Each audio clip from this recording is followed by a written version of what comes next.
할렐루야. 우리 함께 자리에서 일어나셔서 우리 주님을 찬양하심으로 주님을 예배 드리도록 하겠습니다.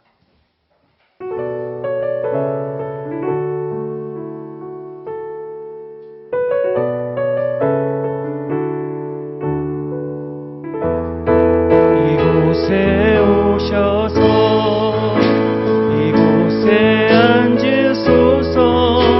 이곳에서 드리는 예배를 받으소서. 주님의 이름만이 오직 주의 이름만 이곳에 있음. 이곳에 오셔서 이곳에 앉으소서. 이곳에서 드리는 예배를 받으소서. 주님의 이름만이 오직 주의 이름만 이곳에 있습니다.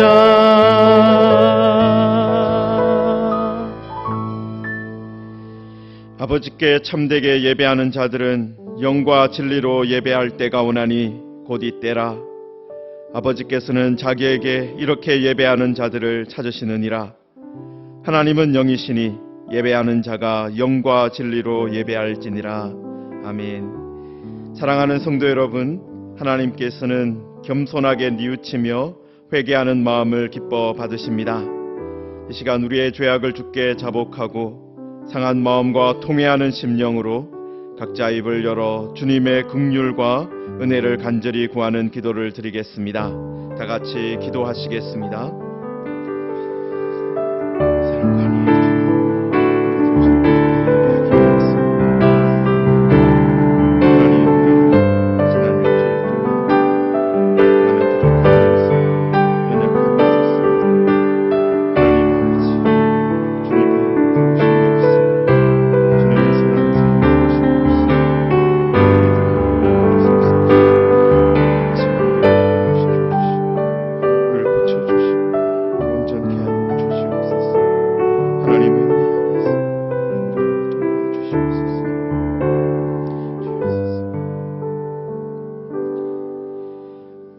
사랑과 은혜의 주님, 거룩하신 하나님 앞에 온전한 예배로 나아갈 수 있도록 사죄와 용서의 은총을 허락해 주신 것 감사드립니다. 이 시간 구원의 감격과 회복의 기쁨을 가지고 전심으로 드리는 예배를 받아주시고 성령께서 주시는 감동이 충만한 예배 되게 하옵소서. 예수님의 이름으로 기도하옵나이다. 아멘. 사도신경으로 신앙 고백하겠습니다. 나는 전능하신 아버지 하나님 천지의 창조주를 믿습니다. 나는 그의 유일하신 아들 우리 주 예수 그리스도를 믿습니다. 그는 성령으로 잉태되어 동정녀 마리아에게서 나시고 본디오 빌라도에게 고난을 받아 십자가에 못 박혀 죽으시고 장사된 지 사흘 만에 죽은 자 가운데서 다시 살아나셨으며 하늘에 오르시어 전능하신 아버지 하나님 우편에 앉아 계시다가 거기로부터 살아있는 자와 죽은 자를 심판하러 오십니다. 나는 성령을 믿으며 거룩한 공교회와 성도의 규제와 죄를 용서받는 것과 몸의 부활과 영생을 믿습니다. 아멘. 함께 자리에 앉으셔서 우리 주님 찬양하시겠습니다.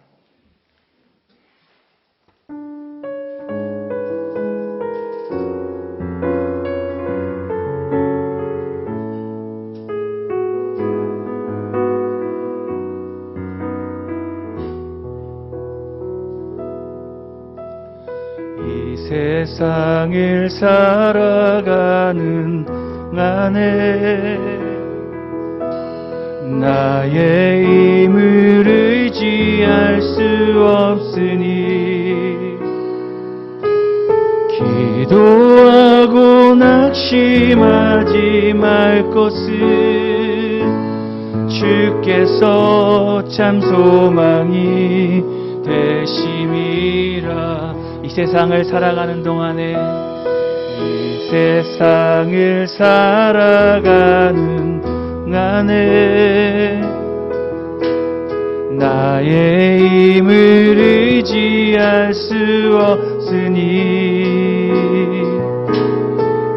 기도하고 낙심하지 말 것을 주께서 참 소망이 되심이라. 하나님의 꿈이 나의 비전이 되고 예수님의 성품이 나의 인격이 되고 성령님의 권능이 나의 능력이 되기 원하고 바라고 기도합니다. 주의 길을 걸어간 동안에 세상에 거들지할 수 없으니 감사하고 낙심하지 말 것을 주께서 참 기쁨이 되심이. 주의 길을 걸어가는 동안에 주의 길을 걸어가는 동안에 세상에 거들지할 수 없으니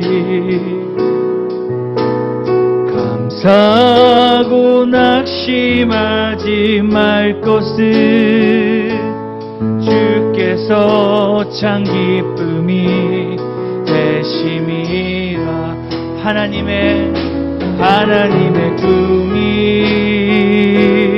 나의 비전이 되고 예수님의 성품이 나의 인격이 되고 성령님의 권능이 나의 능력이 되기 원하고 바라고 기도합니다.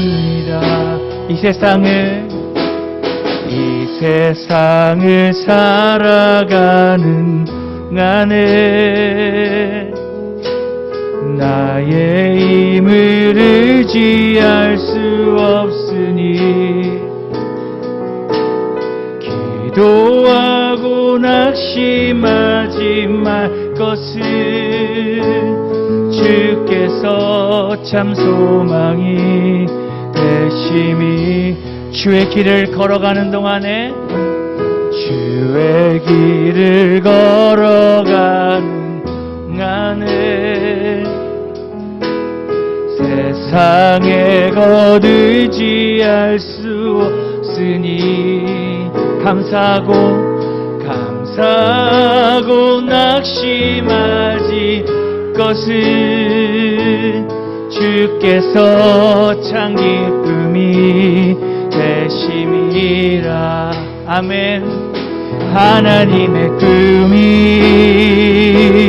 나의 비전이 되고 예수님의 성품이 나의 인격이 되고 성령님의 권능이 나의 능력이 되기 원하고 바라고 기도.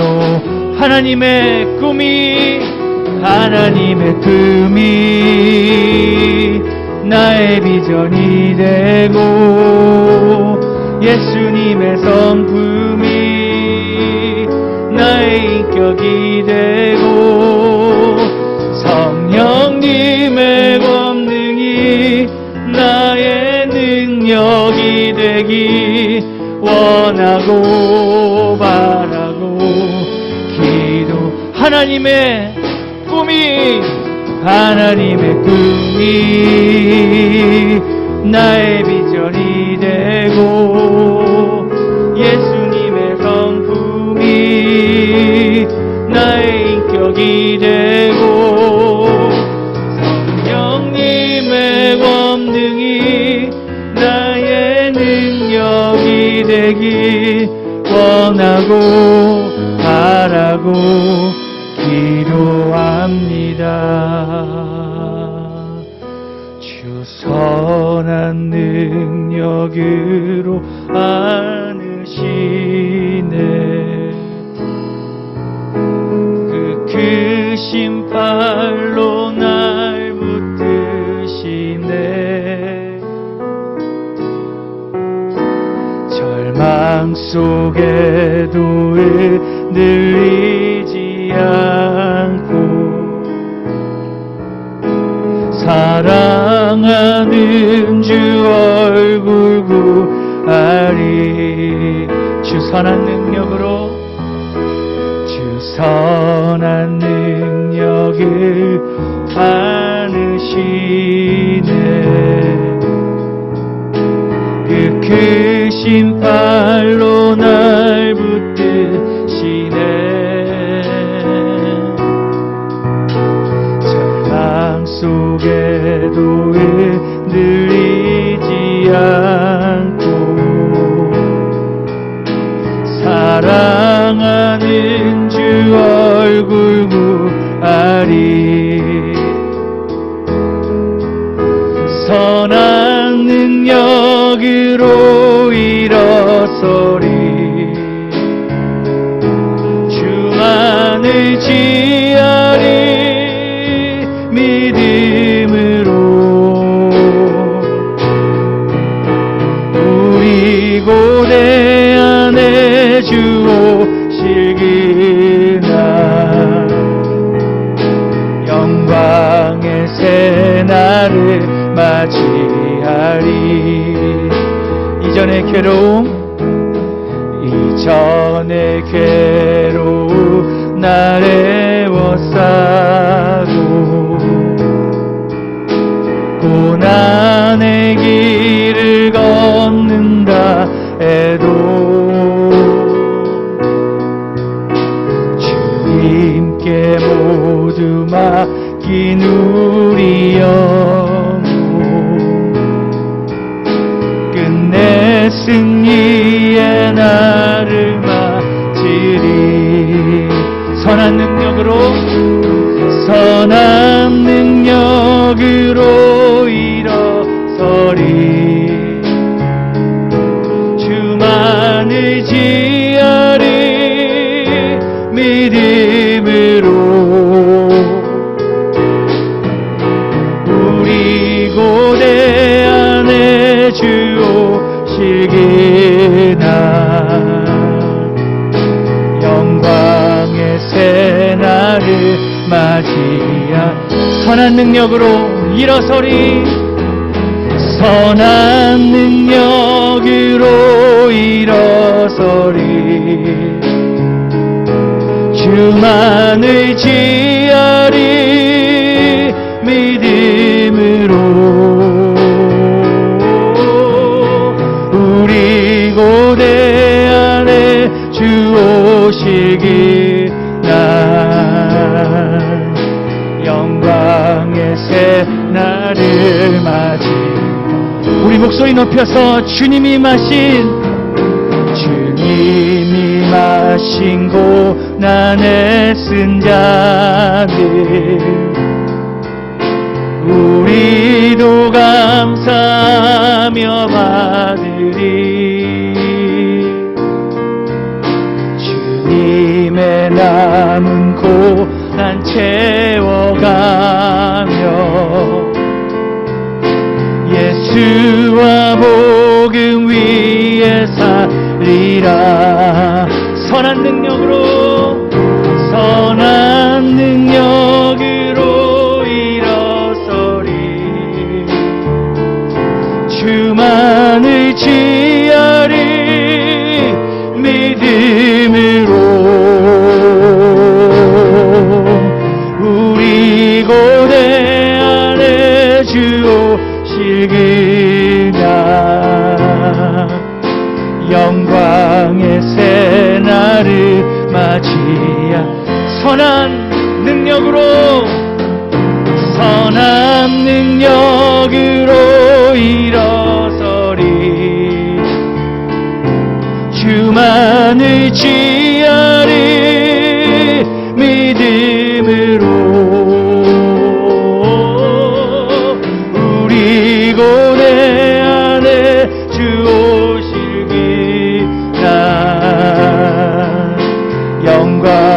영광의 새날을 맞이하리.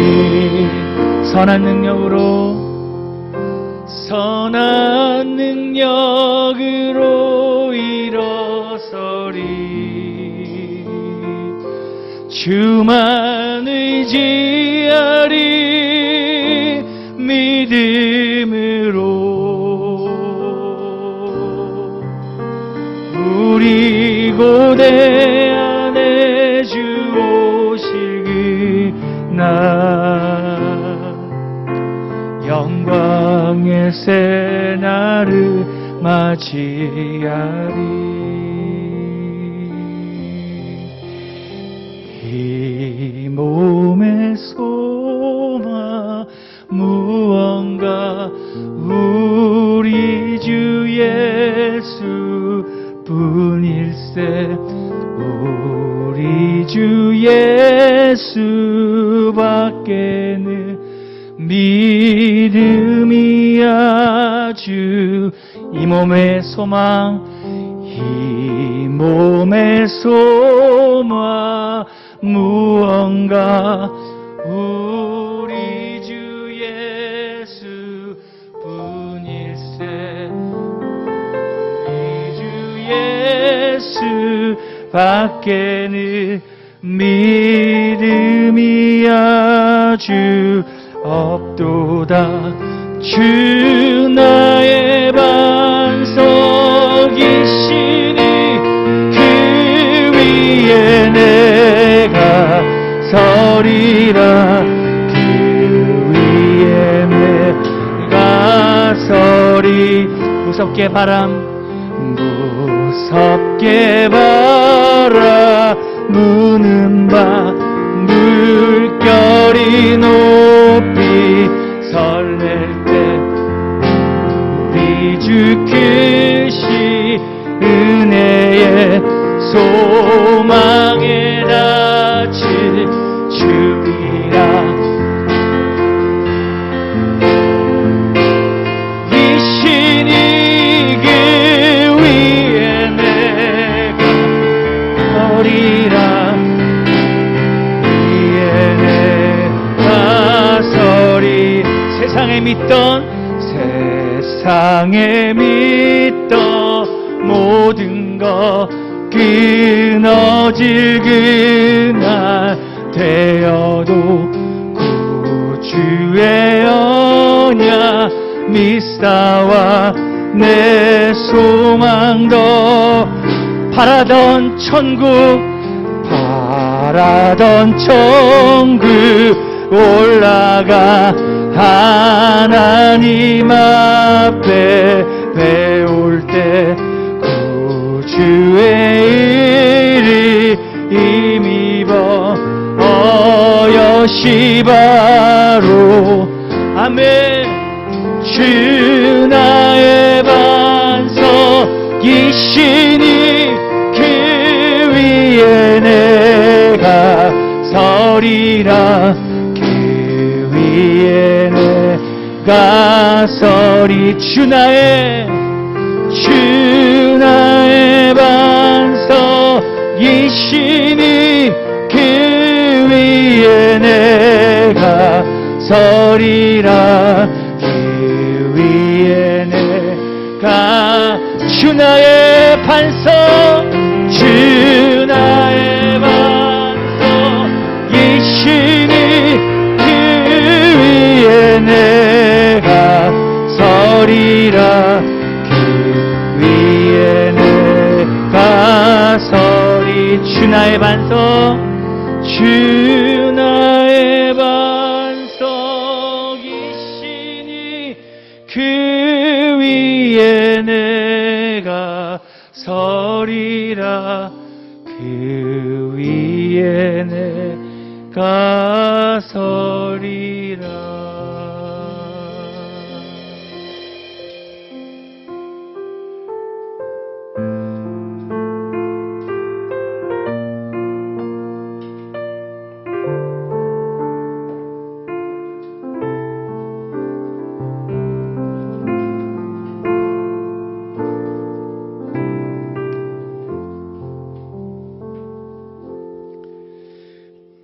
만물이 결실을 거두는 가을을 허락하여 주신 하나님 아버지, 감사와 찬양과 영광을 올립니다. 풍성한 과실의 열매 맺는 계절에 영적인 성장과 감사 열매 또한 풍성히 거두도록 저희들의 삶을 은혜 가운데 머물게 하여 주시옵소서. 성령님께서 이 시간 마음과 정성을 모아 신실한 예배를 온전히 드릴 수 있도록 저희들의 심령을 주장하여 주시옵소서. 하나님 아버지, 지난 한 주간 동안도 주님께 간구하는 기도가 부족하였고 이웃을 사랑함도 부족하였으며 저희 마음과 뜻대로 살아왔음을 고백합니다. 주님의 말씀을 가슴 깊이 담고 주의 뜻에 따라 살아가는 그리스도인의 모습으로 나아가게 지혜를 주시옵소서. 사랑과 은혜가 많으신 하나님, 지금 세상은 온통 코로나 전염병으로 인한 어려운 환경으로 불안과 우울 가운데 있사오며 가까운 기간의 퇴치에 대한 희망을 갖지 못하고 있습니다. 이러한 상황 앞에서 주님의 도움 없이는 어떤 것도 우리 스스로 헤쳐나갈 수 없음을 고백합니다. 오직 하나님께 엎드려 부르짖을 때 하나님 아버지 긍휼과 은혜가 임하시어 환난에서 건져주실 줄 믿습니다. 하나님 아버지, 저희들의 허물과 불손함을 깨닫고 회개하게 하시며 주님의 자녀로서의 정체성을 회복할 수 있도록 인도하여 주시옵소서. 수술 후 회복 중인 장로님과 육신이 불편한 성도님들을 기억하여 주시옵소서. 주 예수께서는 두루 다니면서 당신의 말씀에 따라 모든 병자들이 치유함을 받았습니다. 전능하신 치료의 영으로 온전히 회복시켜 주옵시고 곁에서 지켜보는 모든 가족분들에게도 위로와 새 힘을 주옵소서. 하나님 아버지, 삶에 지쳐 믿음이 연약한 성도들을 특별히 붙잡아 주시고 믿음의 선물을 주셔서 구원의 감격을 회복하고 감사가 넘치는 삶으로 이끌어 주시옵소서. 내가 반드시 너에게 복주고 복주며 너를 번성하게 하고 번성하게 하리라고 약속하셨사오니 그 말씀을 붙들고 다시 일어나게 하옵소서. 우리 교회가 후원하고 있는 터키와 일본의 선교지를 위해 기도합니다. 선교사님들이 말씀을 전할 때 주의 잃어버린 양들이 주님의 품에 돌아오게 하옵시고 선교사님을 통해서 복음이 많은 생명들에게 전파되게 하여 주시옵소서. 교회의 미래인 다음 세대를 위하여 기도를 드립니다. 코로나19 방역으로 인하여 말씀 양육 교육이 소홀히 되지 않도록 성령께서 역사하여 주옵시고 사역하시는 목사님과 전도사님 모든 교사들이 말씀과 성령으로 충만하여 사명을 감당하게 붙들어 주시옵소서. 특별히 초등학교, 중고등학교에 재학 중인 학생들을 기억하여 주시옵소서. 코로나 바이러스로 학교 현장에 출석을 제대로 못하므로 학업을 충실하게 받지 못하고 있습니다. 친구와 선생님과의 만남도 소원해지고 있습니다. 그럼에도 불구하고 지혜와 믿음으로 다니엘이 하루 3번 기도하는 모습을 본받아 믿음과 학업을 충실히 감당할 수 있도록 성령 충만케 하옵소서. 오늘도 하나님 말씀을 전하시는 목사님과 함께 하셔서 성도들의 영혼을 생수로 채워주시고 감사와 희망이 회복되는 예배되게 은혜 베풀어 주옵소서. 한 주간도 은혜 위에 거하기를 간절히 원하오며 참 좋으신 예수 그리스도의 이름으로 기도드립니다. 아멘.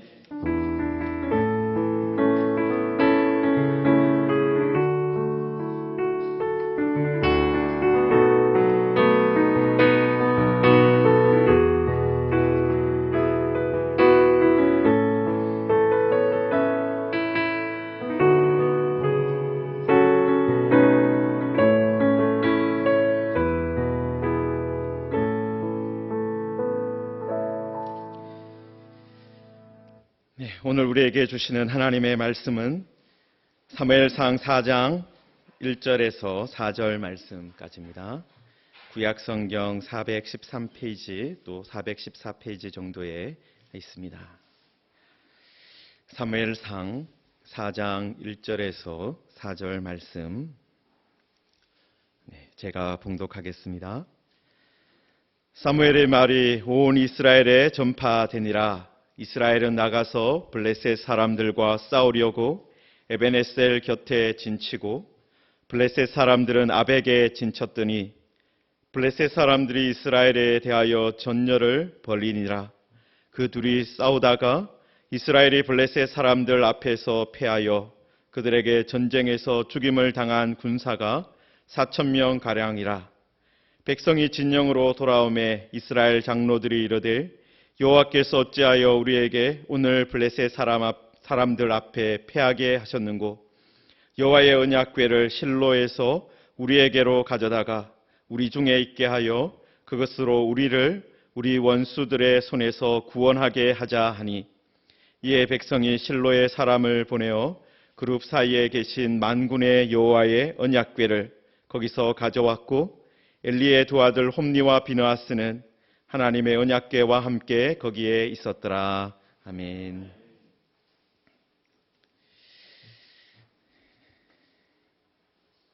네, 저는 그림을 보는 것을 좀 좋아합니다. 그래서 해외 여행을 가거나 아니면 저도 과천에 와서 미술관은 가봤어요. 현대미술관. 그런데 좋은 그림을 보면 어떻습니까? 누가 그립니까? 좋은 그림은 누가 그리죠, 보통? 좋은 화가가 그립니다.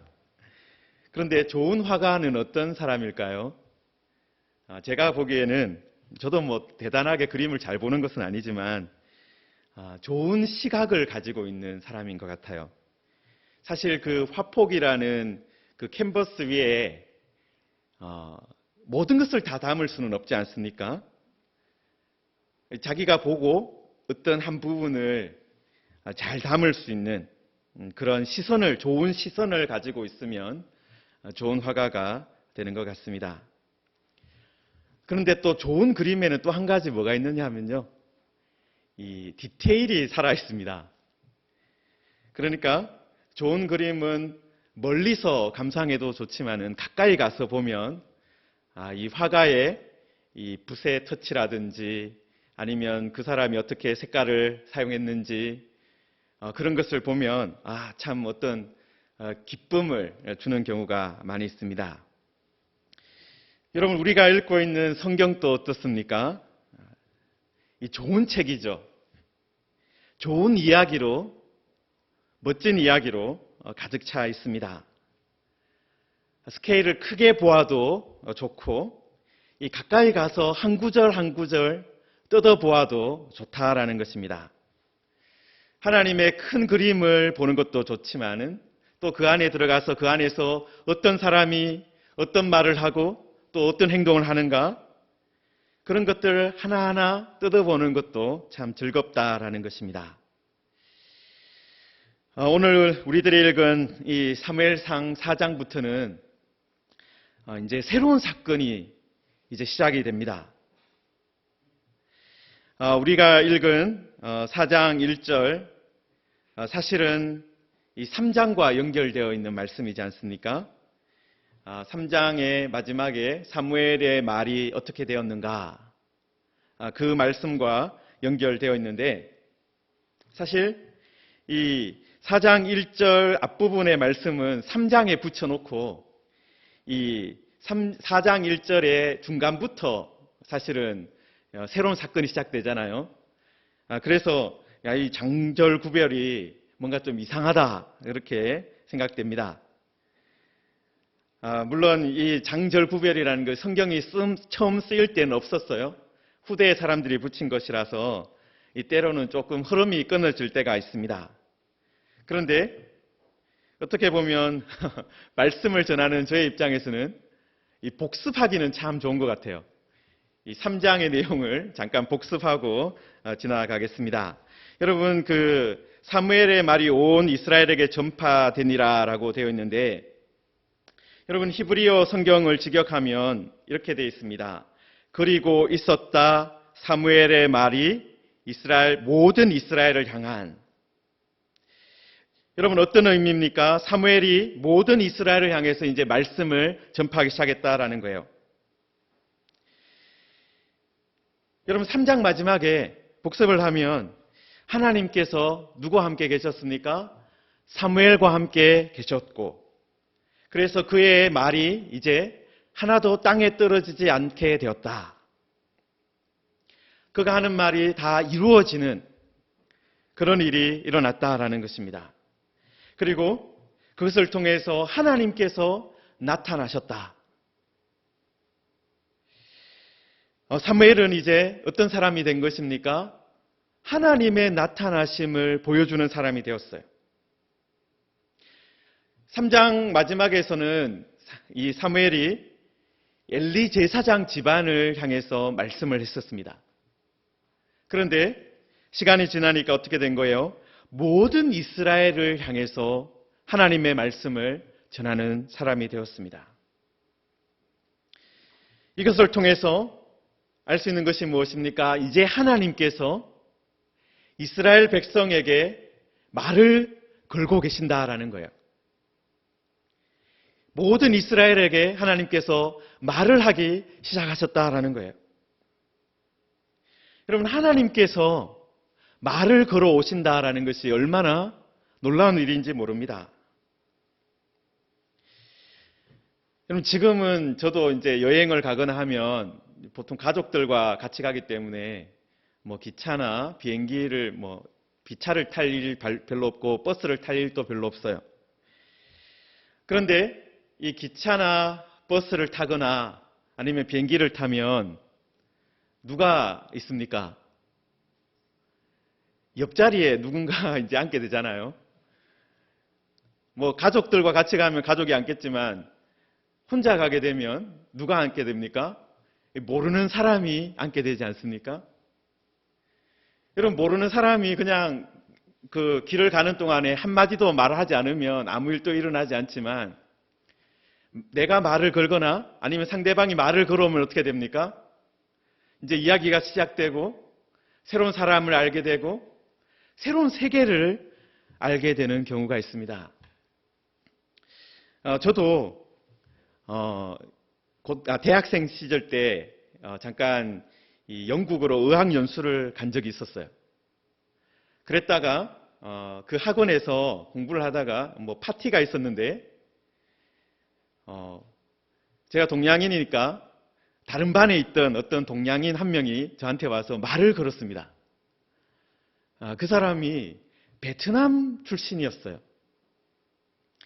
그리고 스위스에 살고 있는 사람이었습니다. 그래서 잠깐 통성명을 하고 이야기를 하고 하다가 연락처를 주고받고 그 사람의 주소를 받았어요.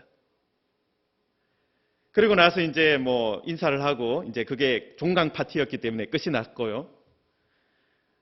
그 사람이 이제 스위스로 돌아가고 저도 이제 한국으로 돌아와야 되는데 그 전에 이 배낭여행을 좀 하게 되었습니다. 배낭여행을 하다가 어떻게 했겠습니까?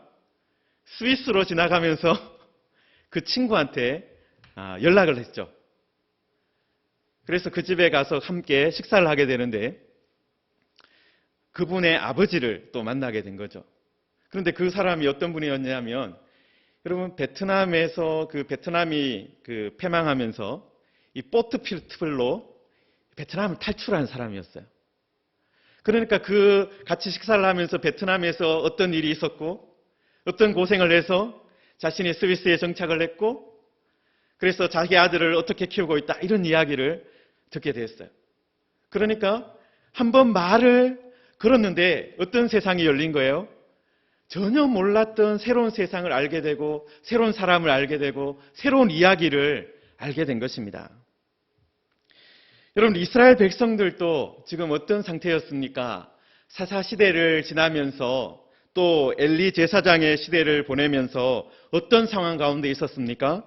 이 하나님께서 말을 하지 않는, 침묵하고 계시는 그런 경험을 하고 있었습니다. 여러분, 성막을 보면 그리고 제사장들이 있는 것을 보면 틀림없이 우리 조상들이 어떤 시점에 하나님을 만난 것 같아요. 하나님께서 어떤 말씀을 하셨기 때문에 이런 특별한 건축물도 만들어진 것 같고 이런 특별한 어떤 제사 제도도 있는 것 같아요. 그런데 과거에 하나님께서 말씀하셨다라는 증거물들은 남아있는데 현재는 하나님께서 말을 하시지 않으셔서 답답한 상황이었던 거예요. 그런데 어떤 일이 벌어진 겁니까? 사무엘을 통해서 하나님께서 다시 말을 걸어온 것입니다. 여러분, 이렇게 하나님께서 말을 걸어오시면 어떤 일이 벌어지겠습니까? 새로운 사건이 벌어지는 것이죠. 새로운 시대가 열리게 되는 것입니다. 하나님께서 이제 나타나시고 말씀하시고 하나님께서 이제 무엇인가 이스라엘을 향해서 하시고자 하는 일들이 있다라는 거예요.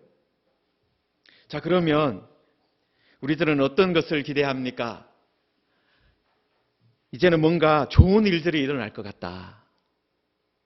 어두웠던 사사시대가 끝나고 밝은 일들이 일어날 것 같다.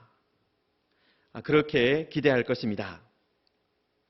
자, 그런데 여러분, 오늘 말씀을 자세히 들여다보기 시작하면요, 하나님께서 그림을 그리시는데 아주 세밀하게 그림을 그리시고 계시구나라는 것을 알 수 있습니다. 여러분, 하나님께서 말씀하시기 시작하셨으니까 이제 사사시대에서 왕정시대로 확 넘어가면 되겠다, 그렇게 기대할 수도 있는데요. 하나님은 지금 어떻게 하십니까? 여러분, 2장에서 하나님의 사람을 통해서 하셨던 말씀이 있어요. 그리고 아이 사무엘을 통해서 하셨던 말씀이 3장에 또 있습니다.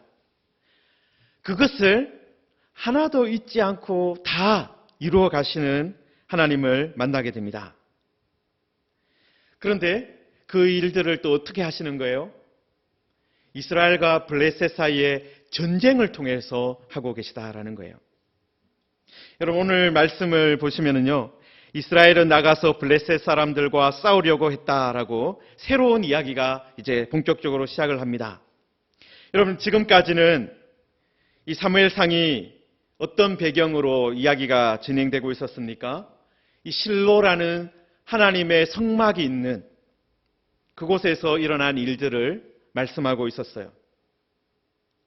엘가나의 가정이 한나가 이 실로에 올라와서 일어났던 일들, 그리고 그 성막에서 엘리와 그의 아들 제사장들이 어떤 일을 했는지, 그리고 아이 사무엘이 성막에서 어떻게 자랐는지, 그런 이야기가 계속 나오지 않습니까?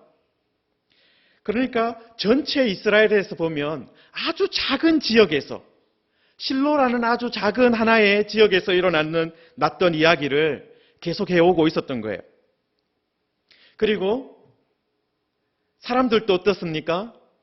엘가나의 집안 이야기, 그리고 엘리의 집안 이야기, 이 두 집안 이야기를 하고 있었던 거예요. 그런데 4장부터 어떻게 이야기가 전개됩니까? 이스라엘은 나가서 블레셋과 싸우려고 했다. 전혀 다른 이제 스케일의 이야기가 시작되는 것입니다. 이스라엘 민족 전체의 이야기가 시작되는 것입니다.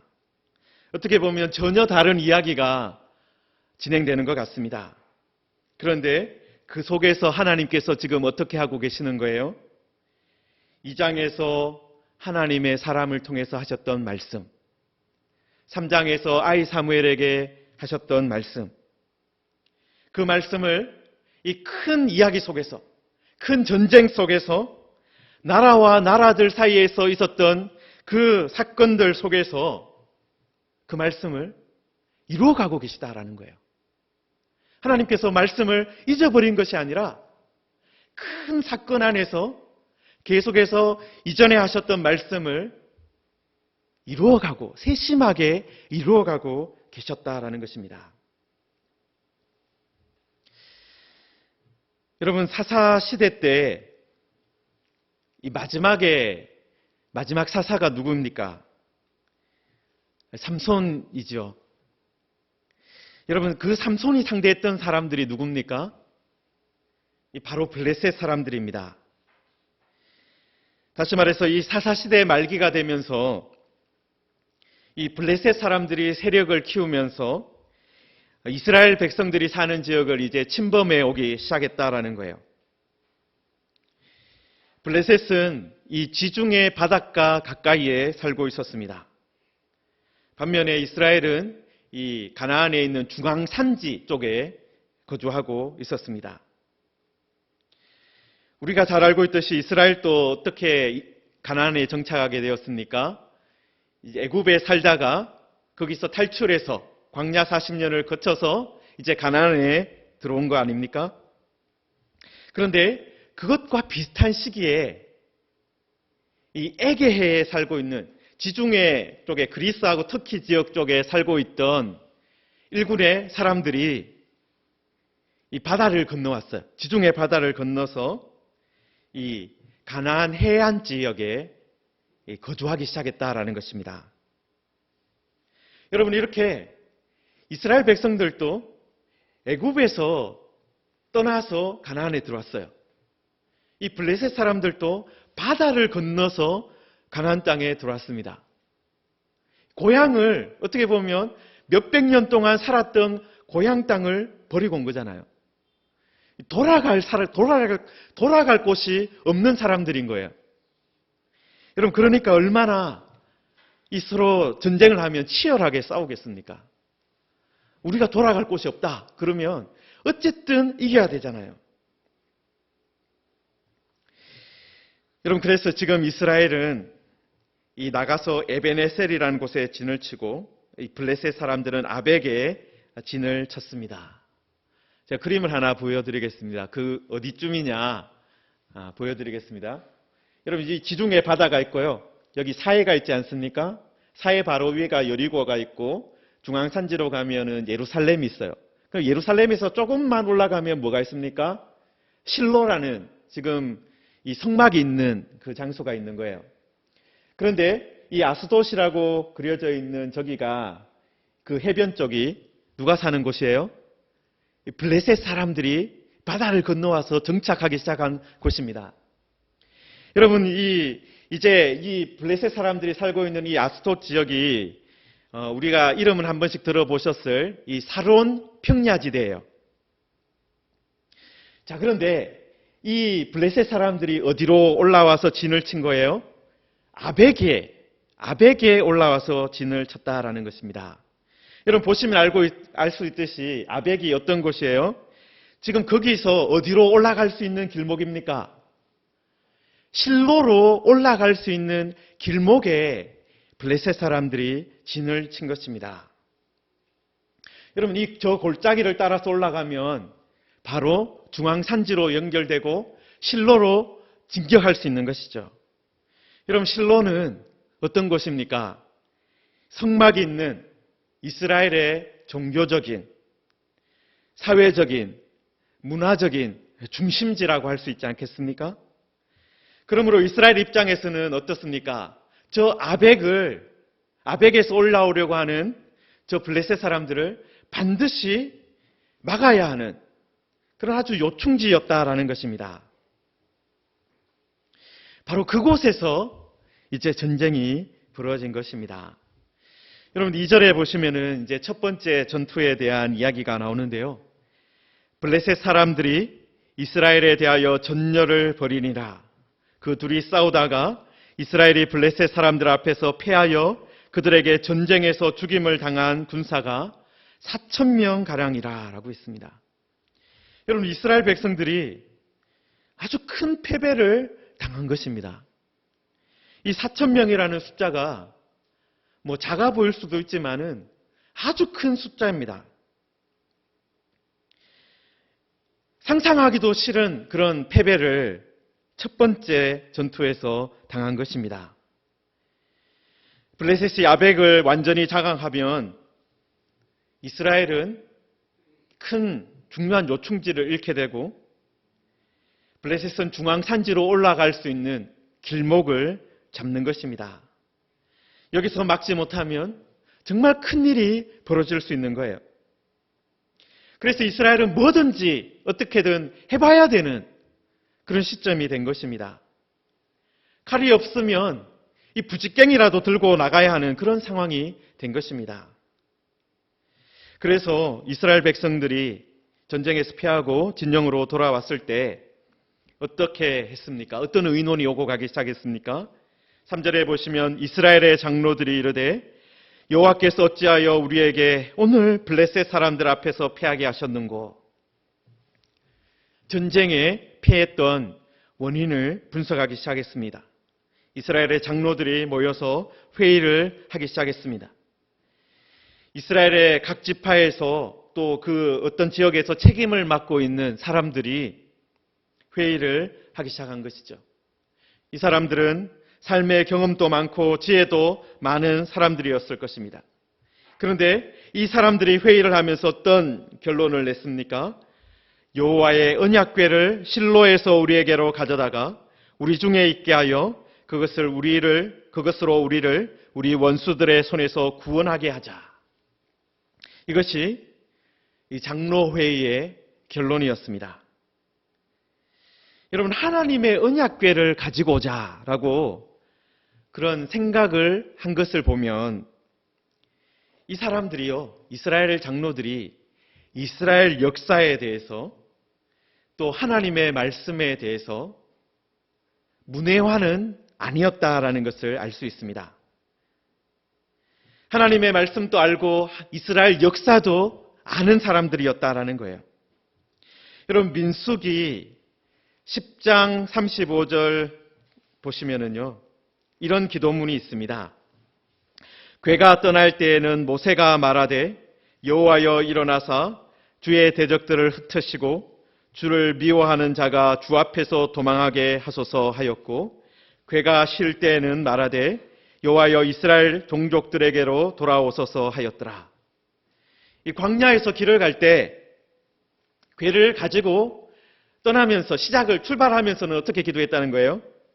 우리가 궤와 함께 가니까 하나님께서 일어나셔서 주의 대적들을 다 멸해달라, 흩어달라, 그렇게 기도를 했다라는 것입니다.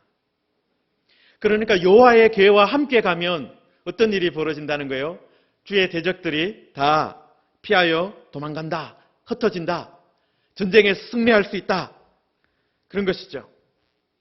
또 민수기 14장을 보면은 거기에 이스라엘 백성들이 가나안 땅을 이제 정복을 하려고 하다가 이제 처음에 정탐꾼을 보냈다가 이제 정탐꾼 보내서 돌아온 정탐꾼들이 10명이 우리가 올라가면 다 죽습니다 해가지고 이스라엘 백성들이 울면서 애굽으로 돌아가자, 그렇게 처음으로 말을 했잖아요.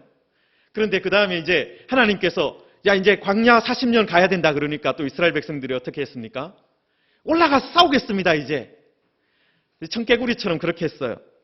그때 하나님께서 그냥 가라, 올라가 봐라. 그런데 그러면 너희들 진다, 너희들 다 패할 것이다, 그렇게 했어요.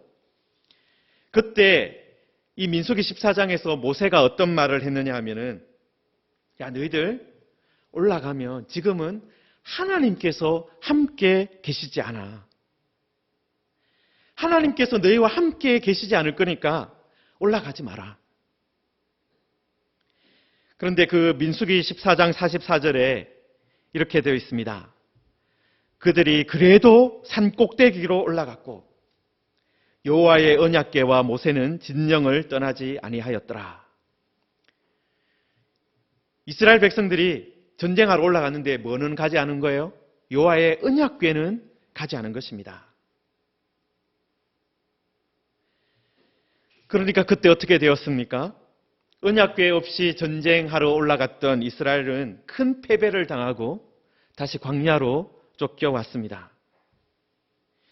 여러분, 이것을 보면 이스라엘의 장로들이, 지금 여기 아벡에서 전쟁을 했던 이스라엘 장로들이 이 민수기에 있었던 이야기들, 그러니까 이스라엘의 역사를 알고 또 하나님의 말씀도 알았다라는 것을 추측할 수 있습니다. 이 언약궤가 얼마나 중요한 역할을 할 수 있는지 알고 있었다라는 것입니다. 자, 그런데 이들이 언약궤에 대해서 어느 정도는 알고 있었지만 언약궤가 전부가 다 아니다라는 것을 몰랐어요. 언약궤는 어떻게 보면 상징과 같습니다. 그림자와 같습니다. 실체를 드러내는 어떤 그림자와 같은 거예요. 여러분, 언약궤가 움직인다라는 것은 하나님께서 함께 하신다는 것을 보여주는 상징과 그림자예요. 여러분, 그래서 언약궤가 움직이는 것보다 더 중요한 것이 무엇이겠습니까? 실제로 여호와께서 함께 하시는 것이에요. 그런데 이 사람들은 어떻게 생각했습니까? 언약궤를 가지고 가면 하나님께서 무조건 자신들을 따라 나설 것이다. 그렇게 생각했다라는 거예요. 다시 말해서 언약궤를 가지고 하나님을 조종할 수 있다, 움직일 수 있다라고 생각을 한 것입니다. 여러분, 그리고 이 3절 후반부에서 이 사람들이 하는 이야기를 보시면은요, 그 안에서 반복되는 어구가 하나 있습니다. 무엇입니까? 우리라는 말이에요. 우리에게 오늘 블레셋 사람들 앞에서 패하게 하셨는 거, 여호와의 언약궤를 실로에서 우리에게로 가져다가 우리 중에 있게 하여 그것으로 우리 원수들의 손에서 구원하게 하자. 여러분, 이것을 보면 이 이스라엘의 장로들이 지금 무엇을 중심으로 생각을 하고 있는 거예요? 우리 중심으로 생각하고 있는 거예요. 우리가 최고의 가치예요. 여기서는 우리가 이스라엘이니까 이스라엘이 최고의 가치예요. 하나님이 아니라 우리를 위하여 하나님의 언약궤를 가져오자. 우리를 위하여 하나님의 언약궤를 사용하자. 여러분, 사실 우리라는 것 매우 중요한 가치입니다. 하나님의 백성 공동체 이스라엘, 너무나도 소중한 가치를 가지고 있죠. 여러분, 그때도 우리가 소중했지만 지금 또 우리가 소중합니다. 우리는 누구입니까? 교회지 않습니까? 하나님의 백성 공동체 아닙니까? 매우 중요한 가치입니다. 여러분, 그런데 구약의 이스라엘도 그리고 지금의 교회도 최고의 가치는 될 수 없다라는 거예요. 여러분, 영광을 받아야 할 것은 이스라엘이 아닙니다. 교회가 아닙니다. 영광을 받아야 할 것은 이스라엘이 아니라 만군의 여호와 하나님이십니다. 영광을 받아야 될 것은 교회가 아니라 교회의 머리이신 주님이십니다. 우리는 종종 하나님과 우리를 섞어버릴 때가 많이 있어요. 하나님을 믿는 우리가 영광을 받아야 된다라고 생각을 한다라는 거예요. 하나님의 백성인 우리가 높임을 받아야 된다. 존중받아야 된다. 그렇게 생각을 합니다. 그런데 이것은 큰 착각이 될 수 있다라는 것입니다. 여러분, 우리가 그렇게 생각하는 것은 마치 어떤 왕이 말을 타고 가는데 사람들이 왕에게 절을 하자 말이 내가 얼마나 대단한가 그렇게 생각하는 것과 같다라는 거예요. 여러분, 우리들은 끝까지 어떻게 살아야 됩니까? 하나님이 영광을 받으시고 하나님이 존중받는 것을 선택해야 됩니다. 여러분, 우리는 낮아져야 되고 낮아질 수 있습니다. 우리의 이름은 감추어지고 하나님의 이름이, 주 예수 그리스도의 이름이 높아지도록 살아야 하는 것입니다. 그런데 안타깝게도 그때 그 사람들은 우리의 생명을 지키고 우리의 명예를 지키고 우리의 땅을 지키는 것을 최고로 생각을 했습니다. 그래서 사람들을 성막에 있는 실로로 보내서 그룹 사이에 계신 만군의 여호와의 궤를 가지고 와라. 그 궤를 사용해야 되겠다. 그렇게 말을 했습니다. 여러분, 우리들도 하나님을 믿는 사람으로서 또 예수님을 믿는 사람으로 자칫 잘못하면 하나님의 이름을, 우리 주님의 이름을 잘못 사용할 때가 있습니다. 여러분, 그렇게 되면 어떻게 되는 거예요? 세상 앞에서, 여러분, 본래는 우리들은 욕을 좀 받아도 되지 않습니까? 예수님께서도 로마 군인에게 또 이스라엘 사람들에게 욕을 들으셨는데, 우리들도 어떻게 당연히 받을 수 있지 않겠습니까? 그런데 우리들이, 야, 우리가 하나님을 믿는 사람인데 우리를 욕하면 어떻게 돼? 하면서 다른 사람들을 물리적으로 공격하거나 아니면 힘을 사용하거나 그렇게 하면 그것은 복음의 방향과 말씀의 방향과 반대로 가는 거예요. 우리는 하나님의 이름을 이용하려는 사람이 아니라 하나님의 이름을 높이기 위해서는 우리는 낮아져도 된다라고 믿는 사람들입니다. 여러분, 그런데 이스라엘 백성들은 안타깝게도 우리를 위해서 하나님을 사용하려고 했고, 그래서 하나님의 언약궤를 실로에서 가져왔습니다. 자, 그런데 마지막 오늘 우리가 읽은 4절 마지막에 보시면은 그때 누구도 있었습니까?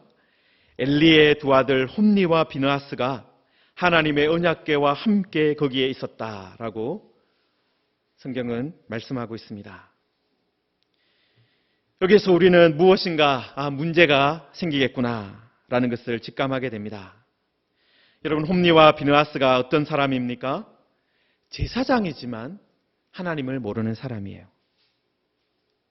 제사장이지만 제사를 멸시하는 사람이었습니다.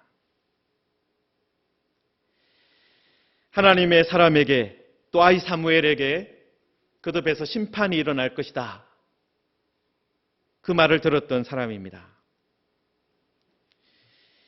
그런데 바로 그런 사람들이 여호와의 언약궤 곁에 있었습니다. 거룩함을 저버린 사람들이 거룩한 옷을 입고 거룩한 척하고 있었습니다. 여러분, 그러면 어떤 일이 벌어지겠습니까? 이 언약궤가 무슨 소용이 되겠습니까? 하나님은 오히려 이 언약궤를 통해서 이 언약궤를 믿고 하나님을 조종할 수 있다라고 생각하고 또 그 언약궤는 가지고 가지만 그 언약궤가 어떤 것인지 제대로 믿지 않는 제사장들이 있는 그 이스라엘이 전쟁에서 패하게 하셨습니다. 이스라엘만 패한 것이 아니라 홈니와 비느하스도 죽었습니다.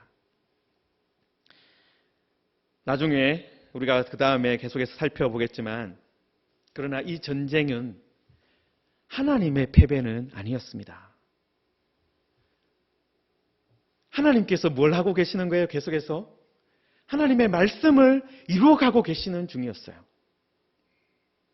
나중에 하나님은 블레셋에 이 언약궤가 갔지만 거기에서 또 어떤 일이 벌어졌습니까? 하나님께서 그 블레셋 땅에서 계속해서 홀로 계셨지만 승리하고 계셨어요. 블레셋의 우상들을 파하시고 그것을 넘어뜨리시고 깨트리셨습니다. 그리고 나중에 보시면 홀로 돌아오셨습니다. 이스라엘 백성들이 전쟁에서 뺏어온 것이 아니라 하나님께서 스스로 돌아오셨습니다. 성도 여러분, 우리는 오늘 말씀을 통해서 새로운 이야기가 시작되는 것을 보았습니다. 한나와 엘리의 집안 이야기에서 또 실로 성막에서 있었던 작은 이야기에서 이제 이스라엘과 블레셋 사이에서 일어나고 있는, 나라와 나라 사이에서 일어나고 있는 큰 전쟁의 이야기로 바뀌는 것을 보았습니다. 여러분, 하나님은 큰 그림을 잘 그리시는 분이세요. 그런데 그 큰 그림을 그리시면서도 디테일을 잊지 않는 분이십니다. 하나님은 자신이 하신 한마디 한마디를 다 이루어 가실 것입니다. 여러분, 우리들이 하나님께서 그렇게 일하시는 분임을 믿는다면 우리는 어떻게 해야 됩니까? 우리 중심주의 버려야 합니다. 하나님을 조종할 수 있다라는 생각 버려야 합니다. 그리고 반면에 거룩함은 우리는 반드시 지켜야 합니다. 성도 여러분, 하나님은 말씀하셨고 전쟁 중에도 그 말씀을 반드시 이루실 것입니다. 하나님은 우리가 얼마나 큰 계획을 가지고 있는가, 우리를 가지고 무엇을 하려고 큰 일을 계획하느냐, 그것으로 우리를 판단하시지 않습니다. 우리가 작은 하나님의 말씀에도 순종할 수 있는 그런 믿음을 가지고 있는가, 그것을 보고 계십니다. 우리들이 그 믿음 가짐으로 하나님께서 우리와 함께 하시는 그런 은혜를 누렸으면 좋겠습니다. 그냥 어떤 상징이 있는 것이 아니라 하나님이 우리와 함께 하시는 그런 은혜를 누리시고, 하나님의 말씀이 이루어질 때 심판이 아니라 하나님의 긍휼을 경험하는 우리 모두가 되기를 주님의 이름으로 축원합니다. 네, 우리 함께 말씀을 생각하며 기도하겠습니다. 하나님, 우리들 혹시 우리들이 높아져야 된다, 우리들이 세상에서 존중받아야 된다, 그런 생각 가지고 혹시 살았다면 그 마음 내려놓고 오직 하나님의 이름 높아지기를 원합니다. 우리 주님의 이름이 높아지기를 원합니다. 그 마음, 그 믿음 다시 돌이키게 하여 주시옵소서. 하나님을 조종하려는 마음을 버리고 하나님의 작은 말씀에도 순종하고자 하는 그 마음 우리에게 회복시켜 주시옵소서. 우리 같이 하나님의 말씀을 생각하며 기도하겠습니다. 하나님 아버지, 오늘 다시 한 번 더 말씀을 통해서 우리의 잘못된 부분 고치게 됨을 감사합니다. 하나님 아버지, 우리의 이름을 높이려고 했습니다. 하나님, 우리들 힘을 자랑하려고 했습니다. 하나님, 우리들 이렇게 하면 하나님께서 우리를 따라오실 것이다, 그렇게 우리 중심으로 생각할 때가 많았음을 고백합니다. 하나님, 이 시간 우리 다시 한 번 더 하나님께서 모든 것을 주관하시고 하나님께서 하신 말씀 다 이루시는 분임을 믿고 그 말씀대로 순종하며 살아가게 주옵소서. 하나님 아버지, 우리들도 옛날 이스라엘 백성들처럼 우리 중심으로 생각했음을 고백합니다. 하나님의 이름이 높아지는 것보다 우리의 이름을 높이려고 했음을 고백합니다. 이 시간 이런 잘못된 우리 주의를 내려놓고 다시 믿음으로 하나님을 바라보게 하여 주옵소서. 하나님께서 하신 그 작은 말씀에도 귀 기울이겠다는, 또 그 말씀에 순종하겠다는 용기와 믿음을 허락하여 주시옵소서. 그래서 하나님께서 일하시고 말씀하시고 새로운 시대를 열어가실 때 심판이 아니라 하나님의 긍휼을 경험하는 우리 모두가 되게 하여 주옵소서. 예수님의 이름으로 기도하옵나이다. 아멘. 네, 우리 찬송가 94장 찬송하겠습니다.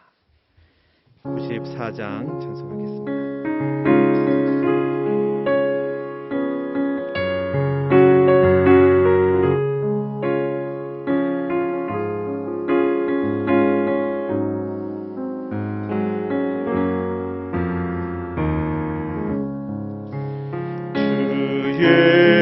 예수보다 더 귀한 것은 없네. 이 세상 부귀와 바꿀 수는 없네. 영죽은 내 대신 돌아가신 그 놀라운 사랑 잊지 못해. 세상 즐거움 다 버리고 세상 자랑 다 버렸네.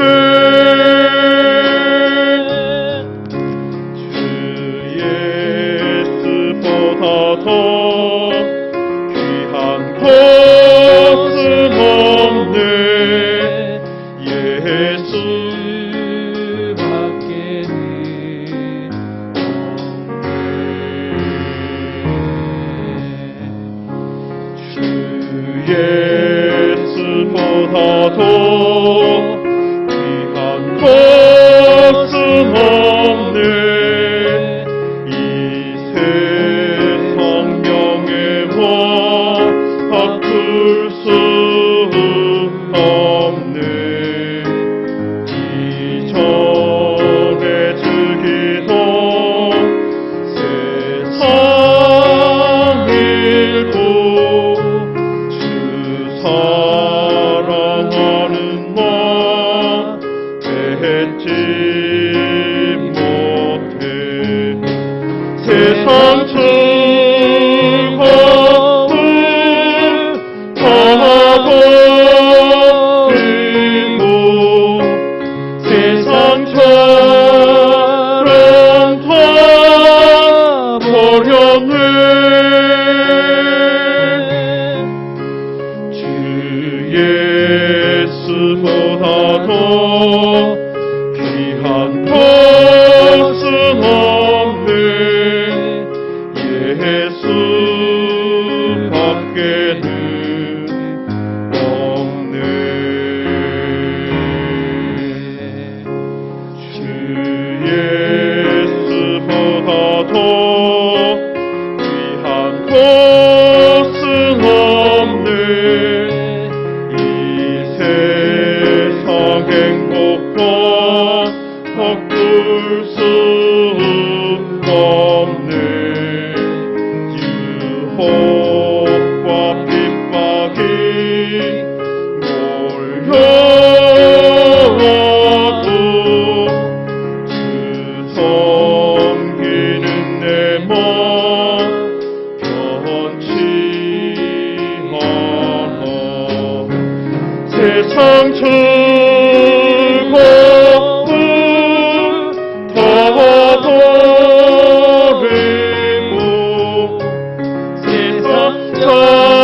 세상처럼 다 버렸네.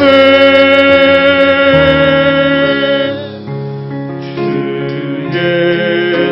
예수보다도 귀한 것은 없네.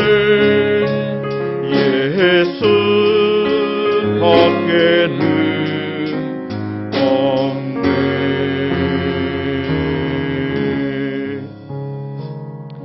기도하겠습니다. 은혜로우신 아버지 하나님, 우리가 때때로 세상을 소중하게 생각하고 우리를 소중하게 생각하고 우리 주님을 뒷전으로 미루었음을 용서하여 주옵소서.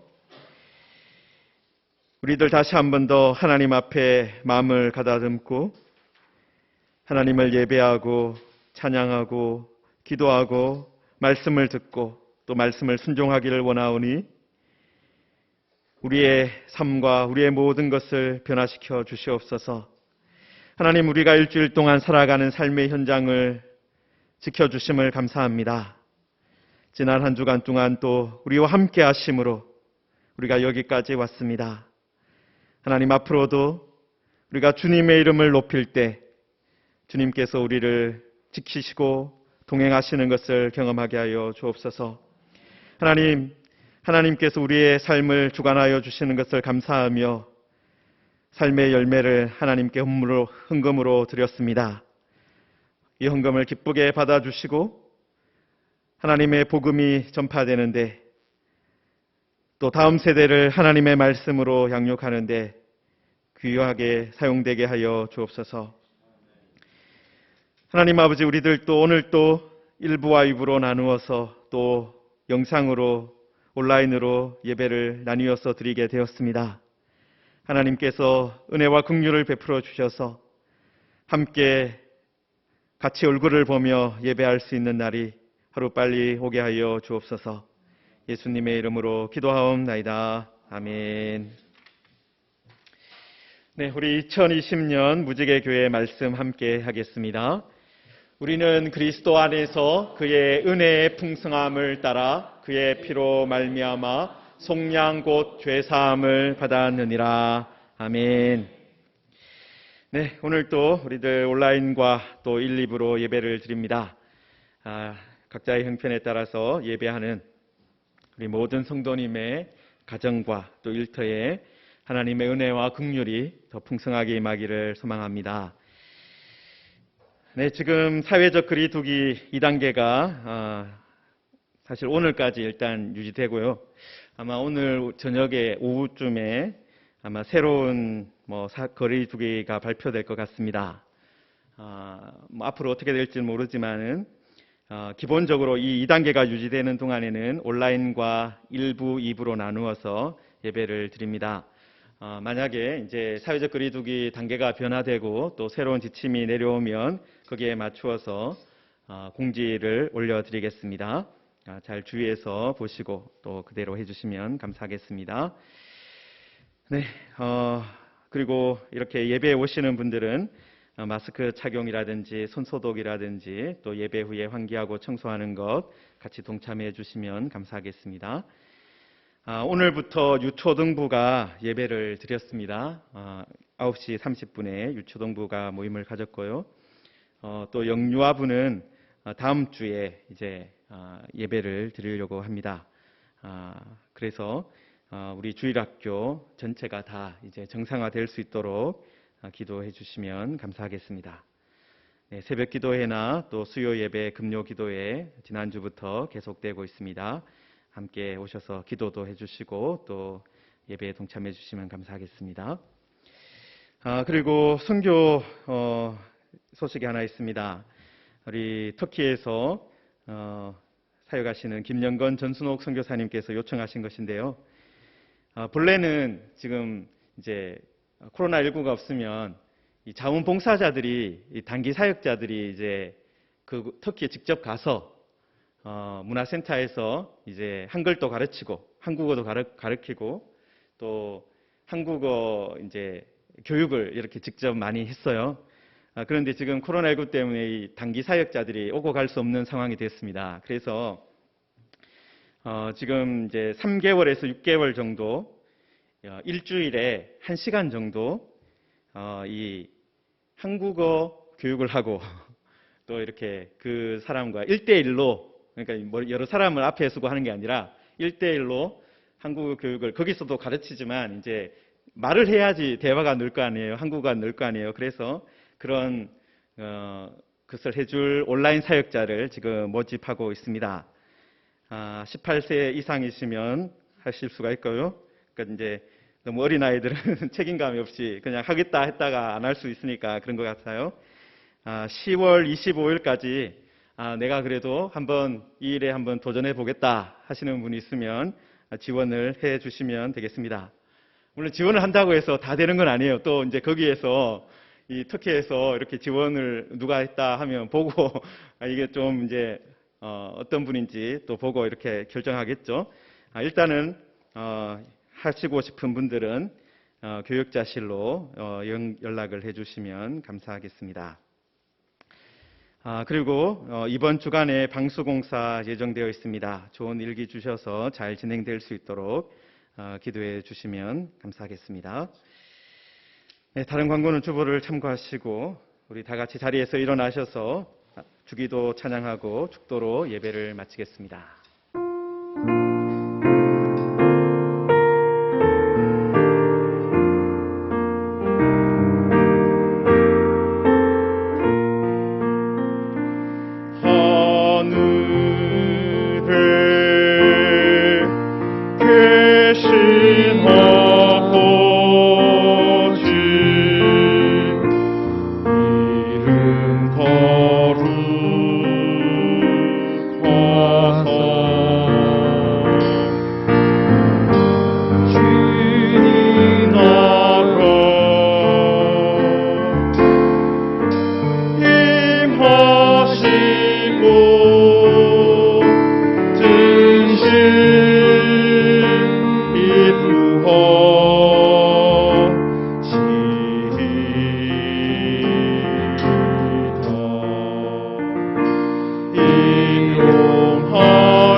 속에서 구원하소서. 대개 주의 나라 주의 권세 주의 영광 영원히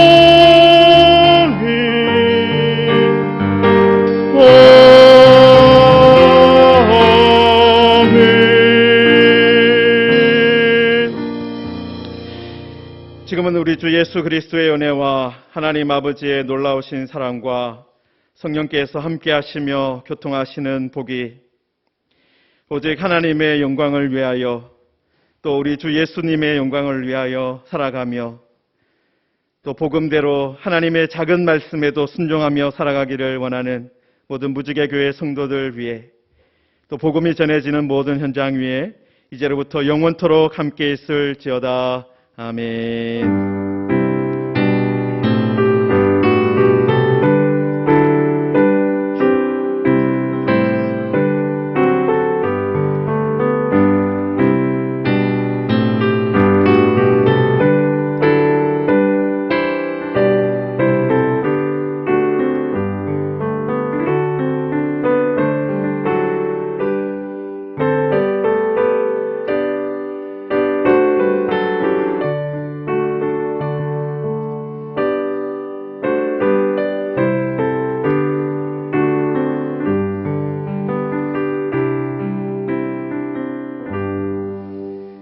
우리 옆에 있는 분들 우리 생각하면서 함께 사랑해요 축복해요 우리 찬양하겠습니다.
네, 우리 자리를 정리해 주실